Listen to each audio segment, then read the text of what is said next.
Nous allons donc voir aujourd'hui l'évolution de l'autopode, puisque nous avions vu quelques aspects, on peut tenir bien sûr des heures et des heures sur chacun des points, quelques aspects de base de l'évolution de l'autopode.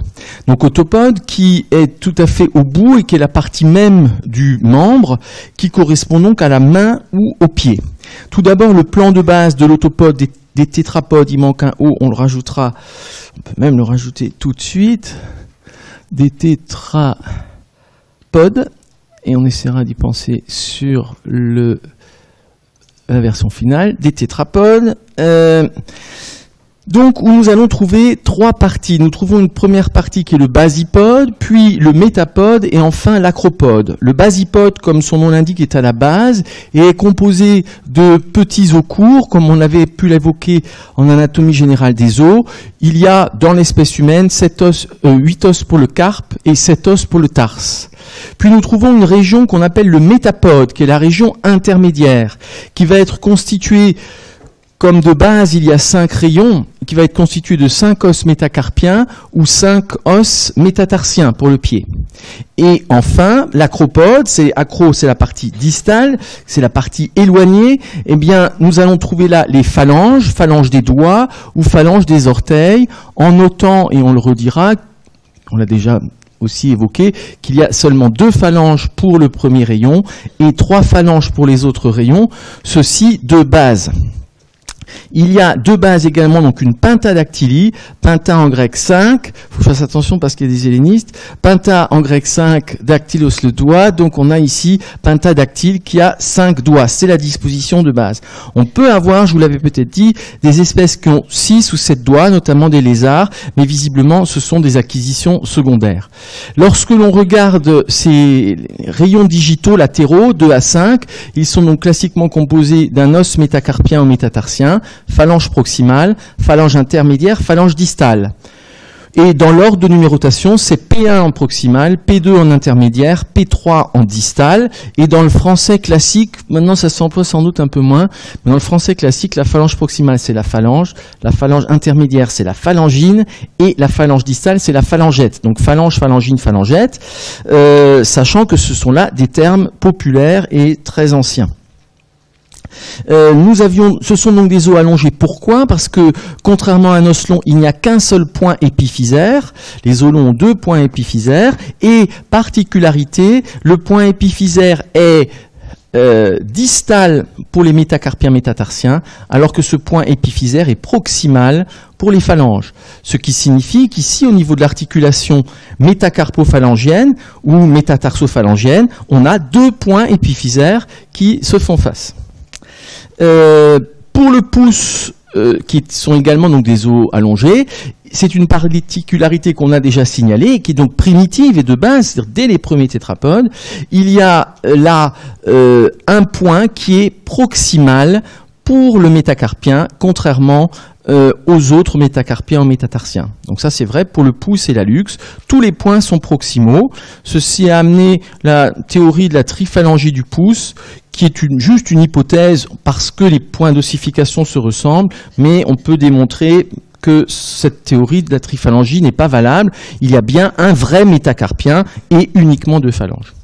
Ensuite, nous allons voir le mode de contact de l'autopode sur le support locomoteur. On va commencer par le plus simple et le plus primitif, qui sera la plantigradie. Donc là aussi, ce sont des cours, je n'ai pas remis des photos de tableaux de sciences naturelles de maternelle, mais c'est des cours qu'on fait en maternelle. La plantigradie, la digitigradie et l'onguligradie, c'est très classique. Donc la plantigradie, c'est le fait qu'on marche sur l'ensemble de l'autopode. L'ensemble de l'autopode est en contact avec le support locomoteur, qui peut être la terre, ou qui peut être des branches, ou qui peut être des rochers.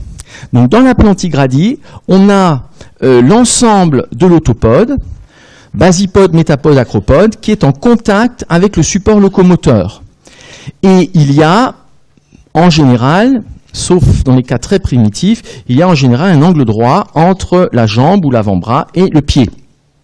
Et le basipode, ici, comme ce sont des petits os courts qui, on l'a dit, sont un peu comme un roulement à billes et qui permettent des adaptations de mouvements fins, c'est bien sûr à ce niveau-là qu'on va jouer pour avoir cette jonction, qu'elle ne soit pas brutale, et ces petits os permettent une adaptation donc dans l'angulation. Alors voilà ici un exemple hein, sur un reptile où vous avez ici une plantigradie primitive. Vous voyez ici, ce sont des images qu'on a déjà vues, mais chez un varan, vous voyez bien cette plantigradie primitive avec ici l'angle, avec l'avant-bras ici ou la jambe, coude, genou, poignet, cheville et l'ensemble de l'autopode est au sol. Nous trouvons donc c'est une disposition primitive. Chez les mammifères, la plantigradie est très rare. Et on la trouve notamment chez l'ours, ce qui fait que paradoxalement un pied d'ours ressemble assez à un pied humain, hormis les griffes. Donc l'ours est plantigrade, c'est un exemple tout à fait classique, mais qui est rare parmi les mammifères et même exceptionnel. Voilà les pieds d'ours ici, donc on voit bien toute cette plante ici, ou cette paume de la main ou plante du pied, qui est entièrement en contact et du coup avec des callosités et sans poils. Chez les primates, la disposition est classiquement plantigrade, mais en règle générale quand ils marchent, c'est-à-dire qu'on les classe dans des plantigrades, mais en général quand ils marchent, ils relèvent le poignet ou ils relèvent le talon par rapport au sol. On pourrait les appeler semi-plantigrades, hein, tout dépend s'ils sont en station fixe, dans ce cas-là, ils auront vraisemblablement la paume ou le pied sur le sol, mais dès qu'ils bougent, ils ont tendance à redresser un petit peu le poignet ou la cheville. Et dans l'espèce humaine, il n'y a que le pied qui a un contact avec le support locomoteur, c'est la bipédie, nous n'avons pas de contact normal avec les mains, et le pied est typiquement plantigrade, c'est-à-dire que c'est bien l'ensemble de l'autopode, l'ensemble du pied qui touche le sol, c'est une disposition primitive. Mais c'est pas parce qu'elle est primitive qu'elle ne peut pas être retenue pour un mode locomoteur spécialisé comme la bipédie. Alors voilà, du coup ça va donner ces empreintes plantaires qui sont bien sûr caractéristiques, où on a l'ensemble de la plante et puis les notions de voûte qui également apparaissent, voûte longitudinale, voûte transversale. Le deuxième aspect, ou deuxième mode de contact avec le support locomoteur est ce qu'on appelle la digitigradie. C'est-à-dire que là, au lieu d'être en contact avec l'ensemble de l'autopode, il y aura un contact uniquement avec la partie distale du doigt, digitigradie, le doigt, et en général, c'est deuxième et troisième phalange, ou même plutôt la troisième phalange, donc pulpe de la troisième phalange. Quel est l'intérêt de cela? L'intérêt est que vous allez augmenter les bras de levier, c'est-à-dire que la distance entre la cheville et le sol est donc agrandie, et ça rejoint le principe que nous avions vu, que dans un certain nombre d'actions locomotrices, vous avez intérêt à ce que le membre soit long. Donc ceci, on va le trouver notamment chez des animaux coureurs, et en particulier, on va le trouver chez des carnivores. Tous les carnivores ont cette disposition, et c'est ce qu'on va retrouver notamment chez ceux qui sont les plus rapides, type des lions, des tigres, des panthères, des léopards, et qui vont avoir ce contact donc avec la troisième pulpe qui permet d'augmenter la longueur et le bras de levier. Voilà ici. Donc quand on regarde ici un squelette de carnivore, ici ça doit être un tigre, eh bien vous voyez qu'ici vous avez les phalanges, là vous avez le métacarpien, là vous avez le carpe. Donc le carpe est surélevé, ici c'est l'ensemble qui touche, mais dès qu'il va courir, ce sera plus que la troisième phalange et la pulpe qui touchera. Ici, si on regarde le pied, vous avez là les phalanges. Encore une fois, dans la course, ce sera essentiellement la troisième phalange, et à partir de là, on monte. Métatarsien, ici le tarse, et ça, là, c'est le talon, c'est le calcaneus. Donc, qui, vous voyez, est très surélevé, ça vient augmenter le bras de levier dans la course, c'est une spécialisation. Voilà, ici, quand vous regardez les éléments, ici, sur une patte de chien, voilà la région du carpe, qui est donc surélevée, les phalanges sont ici. Et ici, si on regarde le pied, ça, c'est bien le talon, qui est ici, c'est le talus, et ça, c'est le métatarsien, les phalanges sont ici. En général, chez les digitigrades, pour des raisons diverses, qui ne sont pas obligatoirement locomotrices, on va trouver des griffes. Donc, spécialisation avec des griffes que l'on voit ici, qui peuvent être rétractiles ou pas, rétractiles par exemple chez le chat. Et puis, la dernière disposition est l'onguligradie, donc là il y a un troisièmement, l'onguligradie, où là on va de façon encore plus distale, c'est-à-dire que nous allons non plus être sur les deuxième ou troisième phalanges terminales, sur la pulpe de la troisième phalange, mais sur le bout extrême de la troisième phalange qui porte l'ongle, et en l'occurrence, comme les contraintes vont être très importantes, cet ongle va se renforcer pour former ce qu'on appelle le sabot. Donc là, c'est le stade extrême, vous relevez vous gagnez le maximum de hauteur que vous pouvez pas plus. C'est comme finalement en danse, de faire des pointes, vous pouvez d'abord lever les talons, puis après encore plus, et après être vraiment en pointe, et vous gagnez là le maximum donc de longueur de l'autopode. Ceci va permettre une course, donc une course quadrupède notamment extrêmement rapide, et c'est ce qu'on va trouver chez les ruminants, les artiodactyles ou les périssodactyles comme le cheval, on en reparlera. Donc, c'est ici une adaptation à la course. Si nous regardons ici des artiodactyles ou périssodactyles, vous voyez ici la scapula, l'humérus, radius et ulna qui sont fusionnés, le carpe, métacarpien, phalange, et au bout, on appuie sur le bout de la troisième phalange avec un sabot qui est porté par l'os. Ici, pelvis, fémur, patella, tibia, fibula qui sont fusionnés, le tarse avec le talus, le métatarsien, les trois phalanges, et on appuie sur la dernière qui porte le sabot, ici idem. Donc cela vient augmenter la longueur du membre et l'efficacité dans la course. Ici on agrandit, c'est la même chose chez le cheval, donc on a les mêmes dispositions que ce que nous avons vu à l'instant. Donc au bout, il faudra une spécialisation cutanée et de l'ongle. Une griffe ne fonctionnerait pas bien. Pour courir, vous auriez un petit truc pointu et aigu. Donc là, c'est l'inverse. On va avoir quelque chose qui s'aplatit, qui va être extrêmement résistant, avec la formation de la corne. Cette corne qui est une substance d'origine cutanée, épidermique, et donc que l'on classe parmi les phanères. Dans les phanères, vous avez les poils, les ongles, les griffes et les sabots. Bien sûr, ceci est comme un ongle, c'est quelque chose qui est fabriqué par des cellules épidermiques sous-jacentes, donc il y a le lit du sabot qui est extrêmement vascularisé, donc là on a enlevé le sabot, c'est exactement comme quand vous arrachez un ongle, quand vous arrachez un ongle, ça saigne, pourquoi? Parce que c'est très vascularisé dessous. Pour que l'ongle puisse pousser, il faut qu'il y ait une très grande activité cellulaire, et donc il faut qu'il y ait beaucoup de vaisseaux, beaucoup de capillaires. Ça c'est donc le sabot enlevé. Et bien entendu, ces sabots sont des formations cornées très résistantes, mais qui malgré tout s'usent. Et depuis des temps extrêmement anciens, préhistoriques, eh bien, on a pris l'habitude de ferrer les chevaux. C'est tout le métier de maréchal ferrant qui a tendance à disparaître parce qu'il y a quand même moins de chevaux en ville qu'autrefois. Mais même le fer va s'user, ce qui montre qu'il faut le changer et ce qui montre toute l'importance des contraintes qu'il peut y avoir dans une locomotion et dans la course. Là aussi, ce qui est intéressant, c'est de voir que c'est une coévolution, puisque c'est de la domestication. Vous avez donc là un animal sauvage qu'on va sélectionner pour certaines particularités, et notamment de relations avec l'homme, et qui à un moment donné devient dépendant de l'homme, ne serait-ce qu'ici pour le ferrage. Sinon, à un moment donné, son sabot est usé, il ne pourra plus fonctionner. Il ne pourra plus marcher. Troisièmement, nous allons voir l'évolution de l'axe fonctionnel de l'autopode. Axe fonctionnel de l'autopode. Donc, on reprend ici l'autopode de base, qui est la pentadactylie, et dans la pentadactylie, on a 5 doigts, et on va dire, ça se présente un peu en éventail, et de façon finalement logique, le doigt qui porte l'axe primitivement, c'est le troisième doigt, c'est celui qui est bien au milieu des 5, et du coup on a quelque chose d'un peu symétrique, même si le premier rayon est un peu à part, mais on a quelque chose d'un peu symétrique, 2 rayons, le rayon qui porte l'axe, le troisième, et 2 autres rayons. Donc ceci s'appelle la mésaxonie, méso c'est au milieu, donc c'est l'axe qui est au milieu, la mésaxonie, c'est la disposition primitive, puisque nous avons là la forme de l'autopode primitif pentadactyle.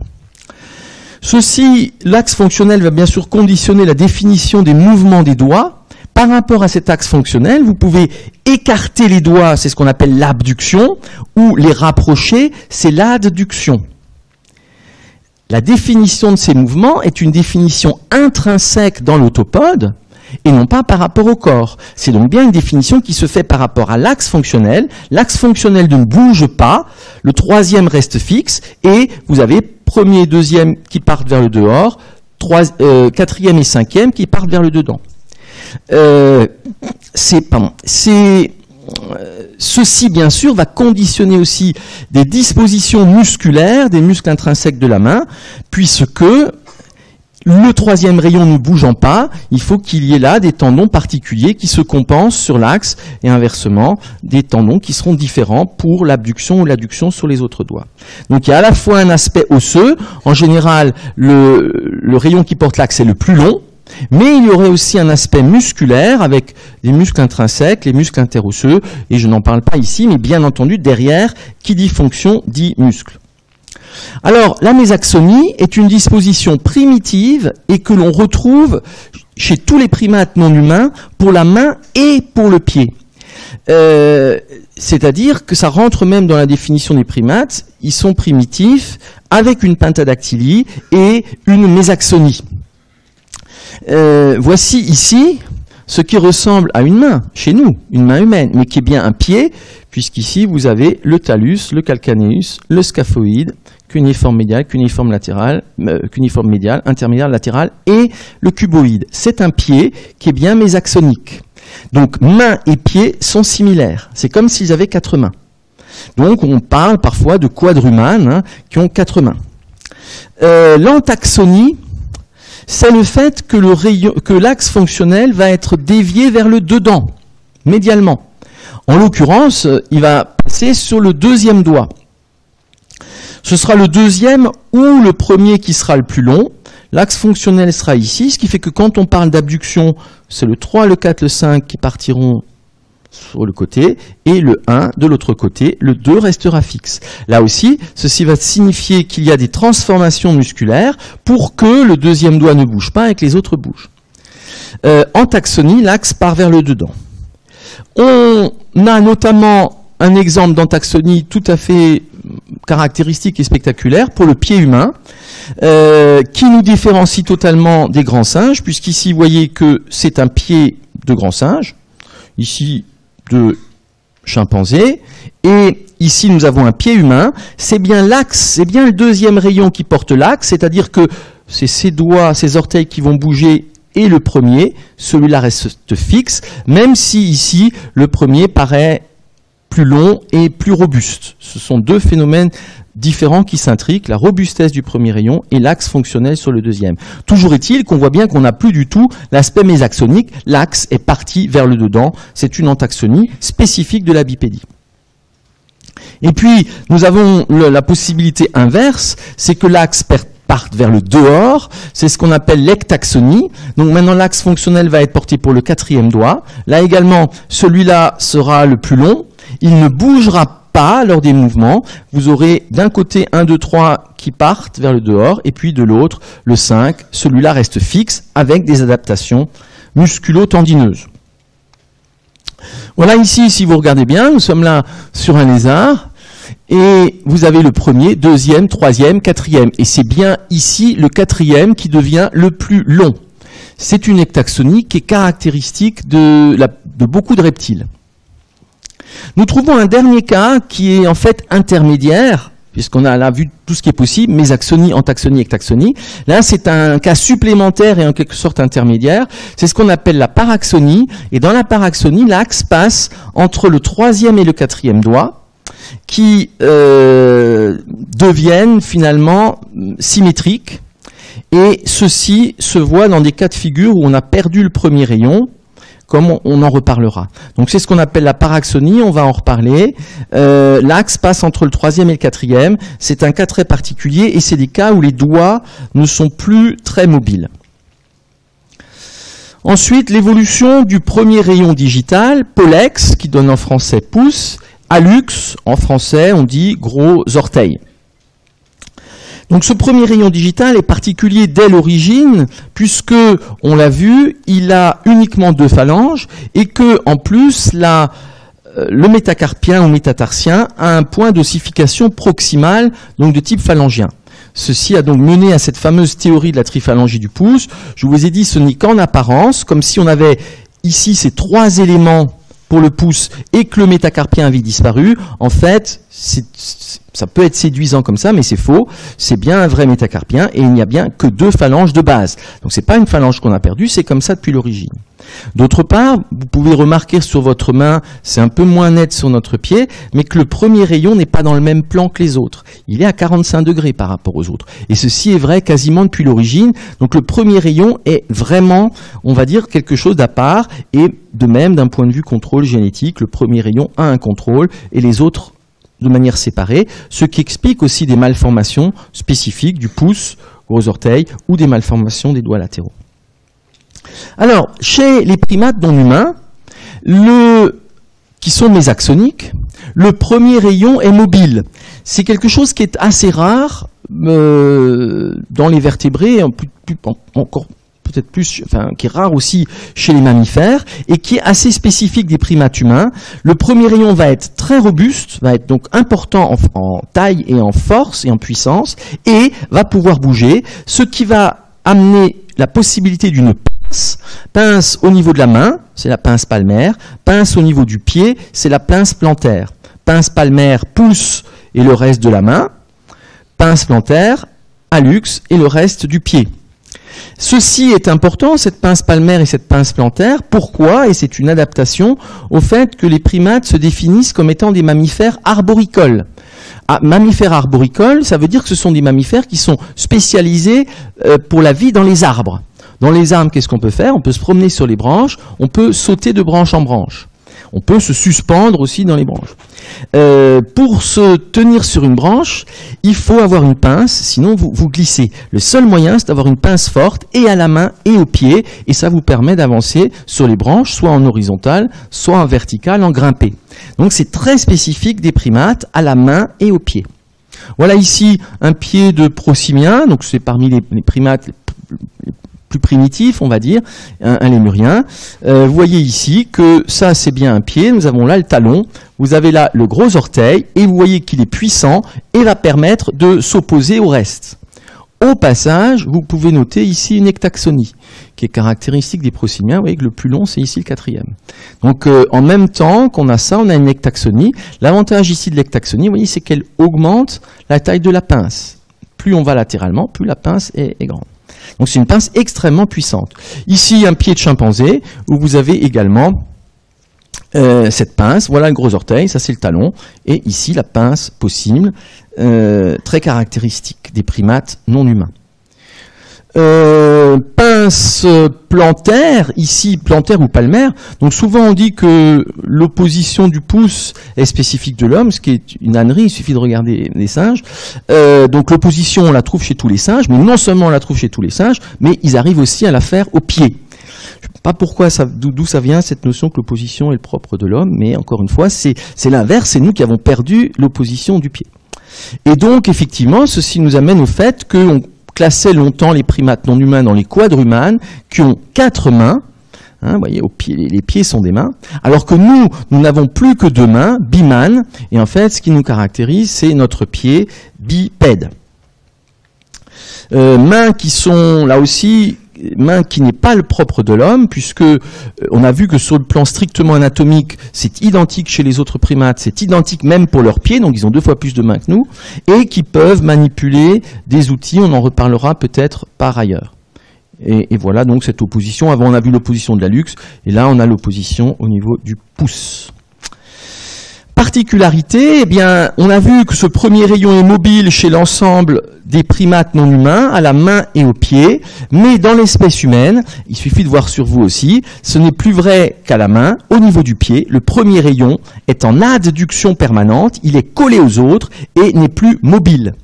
Ceci en faisant du finalisme, dans la bipédie de quoi on a besoin? On a besoin d'une grande surface sur le sol pour tenir, mais on utilise plus le pied pour prendre des choses, sachant que la main est libérée, et même si on avait des grands orteils et des grands doigts, on risquerait de se prendre dans les feuillages ou dans les tapis, et ce serait donc mal commode. Donc là, on a ici un premier rayon qui va être très développé pour un bon appui dans le pas, mais les autres qui vont être ici très réduits, et surtout, pas d'espace entre les orteils. L'espace interdigital ici est le même que pour les autres orteils, contrairement à ce qu'on a vu chez les grands singes. Si l'on regarde ce premier rayon digital, là aussi, c'est une disposition primitive des tétrapodes. Ils en font plus ou moins quelque chose. C'est un plan de base, ils font avec. Est-ce que les crocodiles utilisent beaucoup leur pouce? Ils ont un pouce. En revanche, ce qu'on observe toujours au cours de l'évolution, quand il y a une spécialisation, ce qui ne sert à rien va avoir tendance à régresser puis disparaître. Et c'est le cas du premier rayon dans beaucoup d'espèces, notamment celles qui courent. Quand on court, on n'a pas besoin de son pouce. Donc la plupart des espèces qui courent ont un pouce et hallux réduit, voire qui a totalement disparu, et on arrive donc à une patte, un autopode, main-pied, qui sera de ce type-là. Il n'y a plus que 4 rayons, et qui se répartissent de façon à peu près symétrique, avec donc une paraxonie, puisque l'axe va passer ici entre le 3 et le 4. Alors, ceci se retrouve notamment chez les carnivores, où, en gros, il y a une absence chez quasiment tous du premier rayon. Il y a parfois des petites structures vestigiales suivant par exemple les races de chiens, mais globalement il y a une disparition du premier rayon. Plus ils sont spécialisés dans la course, plus le premier rayon disparaît, est tout fin et très haut situé, voire absent. Et du coup, cela vient bien sûr donner des empreintes tout à fait caractéristiques, puisqu'on a bien quelque chose de symétrique entre le 3e et le 4e rayon, qui ont la même largeur, puis 2e et 5e, ici la région de la base de la paume ou de la plante. Et donc, on a là ici quelque chose qui caractérise tout à fait une quadrupédie, rien qu'en une quadrupédie spécialisée, rien qu'en regardant l'empreinte sur le sol. Donc ceci est vrai sur l'ensemble des carnivores notamment. Réduction du nombre de rayons digitaux latéraux. Donc là on a regardé le premier, maintenant on va regarder les doigts 2, 3, 4, 5. Nous l'avons vu, hormis les primates, la plupart ont une disparition du premier rayon. Donc le premier rayon est une disposition primitive conservée chez les primates et chez quelques autres, mais quand même assez spécifique. Donc nous allons trouver dans cette évolution des doigts latéraux certains qui ont conservé les 4, c'est ce qu'on a vu chez les carnivores, mais d'autres où le 2e et le 5e vont se réduire. Et ceci va s'observer dans une disposition où le pouce a disparu, donc de paraxonie, et où nous avons un nombre pair de doigts. Tout se voit dans les espèces animales, c'est l'avantage d'avoir à peu près 250 espèces d'artiodactyles, plus des fossiles. Vous avez certains qui ont les 4, d'autres qui ont le 2 et le 5 qui sont réduits à moitié, d'autres où le 2 et le 5 il n'y a plus que 10%, et puis d'autres où il n'y a plus que le 3e et le 4e. Donc en fait, on a une tendance à passer uniquement au 3e et 4e. Ceci parce que dans la course, ce sont des animaux parmi les meilleurs coureurs. Dans la course, vous n'avez pas besoin de saisir des choses, vous n'avez pas besoin de plusieurs doigts. Et même, on va voir qu'un seul rayon suffirait, et la nature va encore bricoler. Là, on en a 2, mais encore une fois, l'axe passe entre les deux, c'est symétrique, et s'il n'y en avait qu'un, ça fonctionnerait tout aussi bien. Donc, dans la lignée des artiodactyles, voilà le terme ultime, c'est de n'avoir plus que 2 doigts, le 3e et le 4e. C'est une paraxonie, et en grec, artio veut dire pair, donc on a bien 2 doigts, c'est bien un nombre pair, ou primitivement 4 chez eux.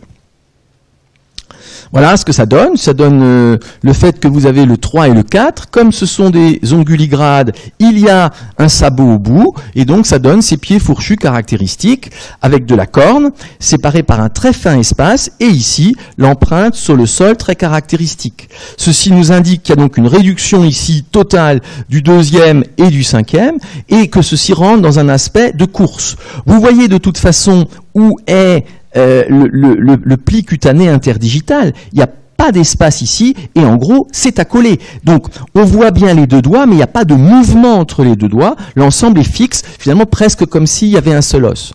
On a beaucoup discuté pourquoi il n'y avait pas eu de fusion jusqu'au bout. Semble-t-il que c'est un avantage dans des terrains boueux ou pentus pour mieux s'accrocher avec ici cet aspect finalement en crochet. Voilà, donc cette adaptation à la course. Et ici, nous n'avons plus que le 3e et 4e rayon qui subsistent. Les autres ont disparu. Alors, ce qui est assez toujours fantastique dans la nature, c'est de voir comment elle bricole. Je vous ai dit, au bout, il y a très peu d'espace et c'est très serré. Il n'y a pas de mouvement ici. On vient de voir le sabot. Mais il reste quand même les 2 rayons digitaux. Au-dessus, il y a 2 métacarpiens. Mais là, ce qui est intéressant, c'est que ces 2 métacarpiens fusionnent. Ce qui montre bien qu'on pourrait avoir un seul rayon tout le long. Pour courir, ça nous suffirait. On fait de la flexion-extension. Il se trouve que dans la lignée des artiodactyles, ici, ça reste double pour les phalanges, mais il n'y a quand même pas de mouvement entre les deux. Donc ce qui est très intéressant, c'est que c'est toujours bien ce plan de base sur lequel la nature bricole. Il y a bien à l'origine 2 métacarpiens, encore même chez l'embryon, et ensuite, ils viennent fusionner pour former un os unique qu'on appelle l'os canon. Voilà ici des exemples d'os canon. Alors c'est plus ou moins marqué suivant les espèces. Je vous l'ai dit, on peut aller de 4 doigts à uniquement 2 doigts. Vous voyez ici 4 doigts avec le 2e et le 5e qui sont réduits, on va dire, à moitié. Les métacarpiens ou tarsiens, c'est vrai pour la main et le pied, puisqu'on a une homopodie, sont séparés mais très proches. Ici, vous voyez qu'on a perdu le 2e et le 5e, là également. Et on garde les phalanges séparées, malgré tout il n'y a pas de mouvement et on a les sabots au bout très proches, mais ici, cet os unique que l'on voit, c'est la fusion du 3e et du 4e métacarpien, c'est un os canon. C'est ici ce que l'on voit à droite, oui, l'os canon, où vous voyez un os unique, mais qui est bien composé de la fusion du 3e et du 4e métacarpien ou du 3e et 4e métatarsien, et au bout, et ceci montre là aussi toute la finesse d'adaptation, au bout, vous gardez les articulations pour les phalanges qui sont en forme de trochlée. Ici, une première articulation pour le doigt 3, ici une deuxième articulation en trochlée, poulie, pour le doigt 4. Donc vers le bas, ça reste séparé pour s'articuler avec les 2 rayons digitaux. Dans cette même optique donc de la course, où finalement un seul rayon suffirait parce qu'on n'utilise plus du tout les doigts pour autre chose que pour courir, c'est la lignée des périssodactyles.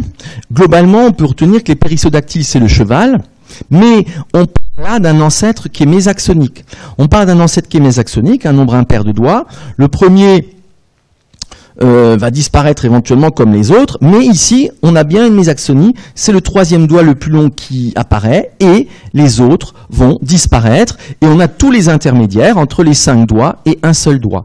Un seul doigt chez le cheval actuel, mais si vous preniez des chevaux fossiles, on a les ancêtres des chevaux ont encore 5 doigts. Donc voilà ce qui va être l'arrivée extrême de cette évolution, puisqu'on est uniquement en flexion-extension et qu'on a besoin d'un grand bras de levier. Vous n'avez plus qu'un seul doigt, c'est le 3e. Ici, au niveau du carpe et du tarse, ça vient fusionner. Vous avez un métacarpien, le 3e, et vous avez les 3 phalanges du 3e doigt.